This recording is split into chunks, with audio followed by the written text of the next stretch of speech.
segundo programa de Amelia Muñoz García. Bienvenida, Amelia. Buenas tardes. Cuéntanos de quién vamos a hablar hoy. Bueno, pues hoy vamos a hablar de Herbert Wilf, que vive entre 1931 y 2012 y fue un matemático que se volcó en combinatoria en asociación con ordenadores, y gran parte de su carrera se dedicó a eso, se dedicó a programar y a desarrollar matemáticas asociando estas dos ideas, ya que él se da cuenta de que la capacidad de computación, es decir, de llevar a cabo cálculos muy largos, quizá no muy laboriosos, pero sí muy largos, cargados de números, podríamos decir, en un periodo muy corto de tiempo, va a facilitar la evolución de la combinatoria. ¿Se podría decir, Amelia, que es un precursor de la informática?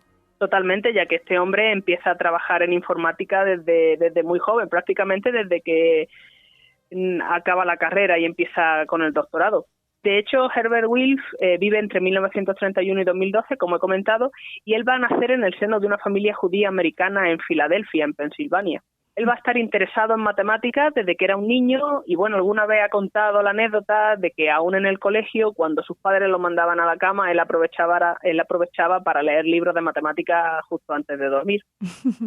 Y, bueno, él va a pasar su año escolar en Filadelfia, aunque no va a ser así con el resto de su familia, ya que su padre, que era partidario de la creación de un Estado judío en Oriente Medio, se va a ir implicando cada vez más en este proyecto.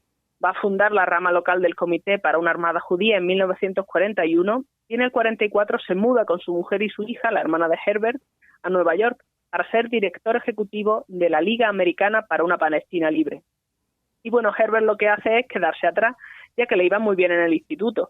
Y también se va a quedar atrás cuando en el 48 sus padres y su hermana se trasladan a Israel para montar un periódico.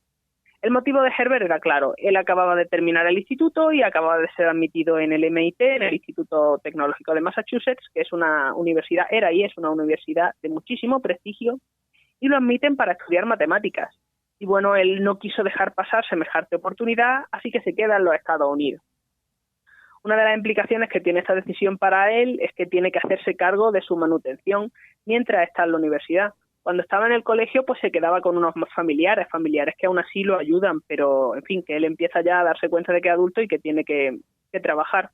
Y para ello lo que va a hacer es aceptar una serie de trabajos hasta graduarse. Normalmente van a ser trabajos de verano, tales como el que lleva a cabo en la Nuclear Development Associates, o NDA, en 1951, ayudando a empresas que trataban de construir reactores nucleares para generar energía eléctrica.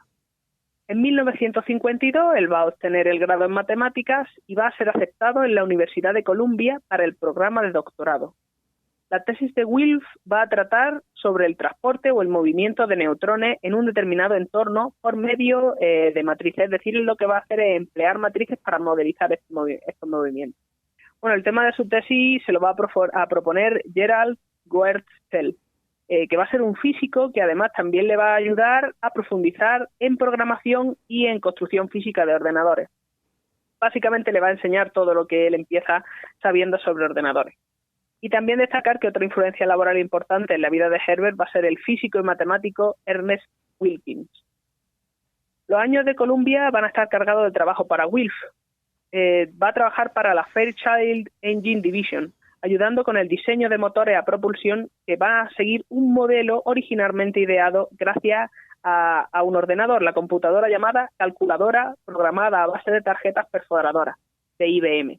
De hecho, en alguno de estos veranos, después de acabar la universidad y antes de empezar el primer curso, Herbert va a tener la oportunidad de ir a IBM a ver cómo se configuran algunos de los ordenadores primigenios, podríamos decir. Sí, es súper famosa, ¿no? Esta primera computadora, o de las primeras.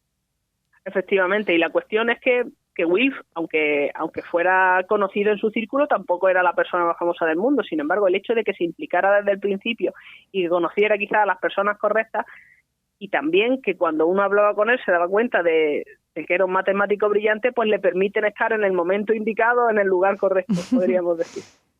Bueno, Wilf va a liderar el equipo de computación de Fairchild en Long Island, que curiosamente consistía en una sola persona, que era él mismo, y entre sus labores se incluía el cálculo de valores propios, es decir, él lo que hacía era llevar a cabo operaciones a mano para verificar los resultados del ordenador, de la computadora. Y posteriormente, durante el periodo 1955-59, lo que va a hacer es volver a trabajar para la NDA como jefe de la sección de computación. Y esta vez iba a liderar un equipo de varias personas. Sin embargo, este trabajo, como he mencionado, lo va a abandonar en el 59, ya que le ofrecen un puesto como profesor asistente de matemáticas en la Universidad de Illinois, lo cual es posible porque había obtenido el doctorado en 1958. Dado que a él lo que más le interesa, o uno de sus intereses principales va a ser la enseñanza, decide trasladarse de vuelta a la universidad. Y él probablemente se hubiera quedado en Illinois muchísimos años, salvo porque en el 62 va a entrar como profesor en la Universidad de Pensilvania, porque le hacen una muy buena oferta y allí va a pasar el resto de su carrera. Él va a entrar como profesor asociado y va a ser nombrado profesor de pleno derecho en el 65, solo 3 años después. Los intereses de Wilf se dividen en 3, la edición, la enseñanza y la computación. Herbert nace, laboralmente hablando, a la par que la informática y no duda en volcarse en ella. Esto no quita que trabaje en otras ramas de la matemática, por supuesto, aparte de esta, pero nunca va a dejar de lado a la computación. Un ejemplo de esto va a ser su libro de 1960, Métodos matemáticos para computadoras digitales, escrito con Anthony Ralston. Bueno, este libro me parece particularmente significativo porque es de los primeros escritos sobre el lenguaje de programación, porque era muy novedoso el tema del lenguaje de programación en aquel momento. De hecho, Métodos va a ser el primer libro que trabaja problemas numéricos únicamente orientados para ser resueltos con ordenadores, debido a su coste a la hora de hacer operaciones. Es decir, debido a la complejidad en términos de cálculo y también en términos del método empleado, porque hay algunos métodos que, aunque a la hora de entenderlos no sea demasiado difícil, a la hora de llevarlo a cabo sí lo son mucho. Y un ordenador en ese tipo de situaciones es una herramienta excepcional. Se trata de un libro que contiene 26 capítulos que están divididos en 6 secciones que abordan la generación de funciones elementales, la generación de matrices, de ecuaciones lineales, de ecuaciones en derivadas parciales ordinarias, de estadística y de métodos variados, incluyendo ejemplos. Bueno, si no recuerdo mal, el lenguaje de programación que se va a emplear en este libro va a ser el Fortran y el Algol, que son lenguajes que se han aparcado un poquito a día de hoy, pero sin embargo en su momento eran de los más interesantes. Y bueno, este libro va a constar de 3 volúmenes, y aunque parece que le estoy haciendo publicidad, es porque me parece sorprendente que antes incluso de que existieran los ordenadores personales, ya va a haber libros de texto sobre programación. Y bueno, digo libro de texto porque la manera en que está redactada este libro, el método, es claramente dirigida a que el lector aprenda a trabajar con programación, a lidiar con programación. Y esto me lleva al segundo campo de interés de Wilf, que va a ser la enseñanza. No solo va a ser profesor durante medio siglo, wow, que ya le digo yo que eso no lo hace cualquiera que no le apasione la enseñanza. Desde luego. Sino que es que además también era muy bueno y recibe cierto reconocimiento por ello. Por ejemplo, el premio Christian and Mary Lindbach a la excelencia en enseñanza a estudiantes universitarios se lo otorga a la Universidad de Pensilvania en 1973. Y también en 1996 va a recibir el premio Deborah y Franklin Tepper Hyman por su enseñanza distinguida de matemáticas, otorgado por la Asociación Matemática Americana. Wilf se esforzaba activamente por hacer sus clases atractivas, así como sus artículos y sus conferencias. Y, por ejemplo, le ponía títulos llamativos o curiosos pues que trajeran la atención del lector, como, por ejemplo, cómo perder lo mínimo posible cuando se estaba hablando de combinatorias, generando funcionología, el método del aceite de serpiente para probar métodos combinatorios y un largo etcétera. El propio Wilf va a explicar su manera de ver la enseñanza de las matemáticas en el libro de 2010 sobre cubos y fuego. Como vemos, Herbert sigue publicando hasta prácticamente el último momento. Esto me lleva a hablar de su tercer área de interés, que va a ser la edición y la publicación. Wilf publica en total 7 libros y más de 160 artículos y colabora con un montón de gente. A esto se le va a sumar su trabajo editorial. Va a ser editor en jefe de la American Mathematical Monthly durante un periodo de 5 años, entre el 87 y el 92, y va a estar en la Junta Editorial de las Matemáticas Discretas y Ciencias de Computación Teórica durante 12 años, entre el 99 y el 2011. A esto se le suma la fundación de 2 revistas, la de Journal of Algorithm en 1980 con Donald Knuth y la de Electronic Journal of Combinatorics en 1994, con Neil Calkin. Además, Herbert era un ferviente defensor del acceso libre a revistas y a libros, es decir, a cualquier tipo de publicación, y de hecho él predica con el ejemplo. A día de hoy se pueden encontrar sus libros para descargar online de manera gratuita, de manera legal. Nada de ahí intentando descargar piratillas PDF. Si entra uno en su página web, se puede acceder sin ningún problema. Bueno, he hablado mucho de los intereses de Wilf, pero he hablado poco de sus matemáticas. Al principio de su carrera, él se va a interesar por el análisis numérico, lo que actualmente se conoce como método, y también el análisis complejo. De esta época es el Matemáticas para las Ciencias Físicas de 1962, que va a estar orientado a estudiantes de primero o segundo de ciencias que no sean matemáticas, y le enseña a aplicar las matemáticas en función de lo que ellos necesiten.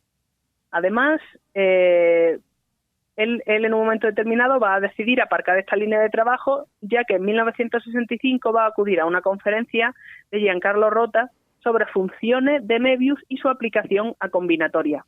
A partir de entonces, Wilf se vuelca en análisis combinatorio, hasta el punto de tomarse en 1966 un año sabático para poder irse a Londres y ponerse al día.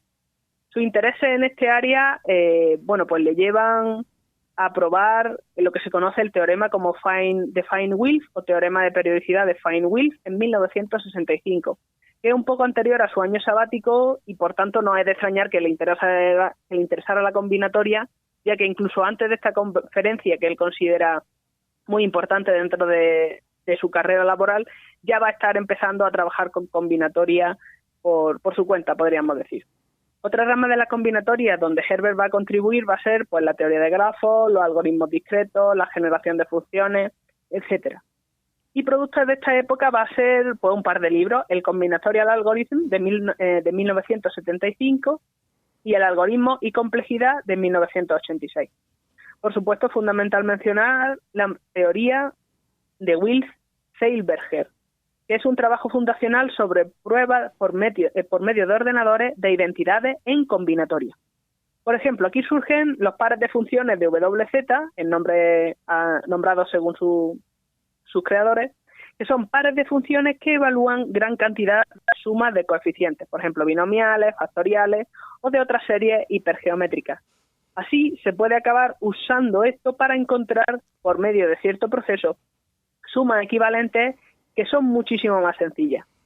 Es cierto que es difícil trabajar con ellas, pero los programas de manipulación simbólica lo hacen mucho más fácil. Esto pues se va a publicar bajo el nombre Funciones Racionales que certifican las identidades en combinatoria, de 1990. Como consecuencia de este trabajo, que va a ser bastante rompedor, tanto Doro Zeilberger como Herbert Wilf van a recibir el premio Leroy P. Steele de la Sociedad Matemática Americana en 1998. Por supuesto, Wilf no va a perder la oportunidad de escribir un libro al respecto, titulado A igual a B, con su coautor, con Doron, y con Marco Petrosev en 1996. Bueno, Herbert viajó muchísimo a lo largo de su carrera y va a dar numerosas charlas y conferencias.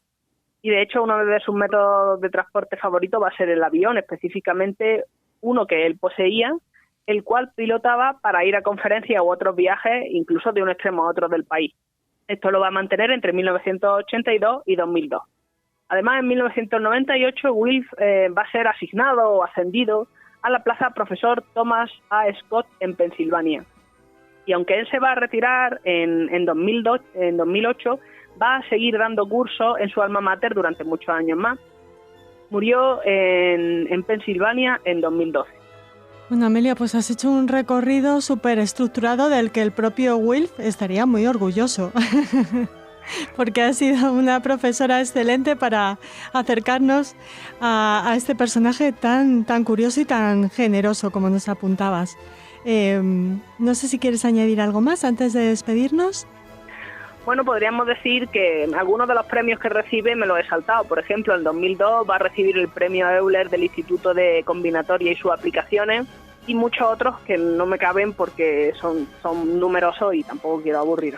Porque en la radio tenemos eso, la limitación del tiempo. Te agradecemos muchísimo, Amelia, que nos hayas dedicado el tuyo y te emplazamos al próximo programa. Gracias a ustedes.